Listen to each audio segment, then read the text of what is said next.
ভর্তা বানানোর জন্য আমি এখানে শুকনো লঙ্কা, রসুন আর পেঁয়াজ ভেজে নিয়েছি। এরপর কড়াইতে কুমড়োগুলো দিয়ে দেবো। কুমড়োগুলো কড়াইতে দিয়ে অল্প লবণ দিয়ে কুমড়োগুলো ভাজা ভাজা করে নেবো। ঢাকা দিয়ে ভাজা ভাজা করে নেব।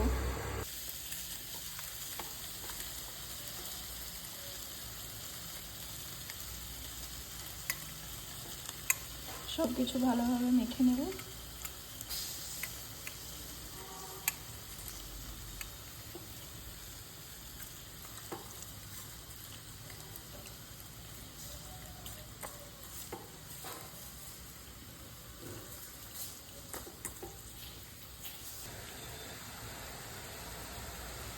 সব কিছু ভালোভাবে মেখে নেব।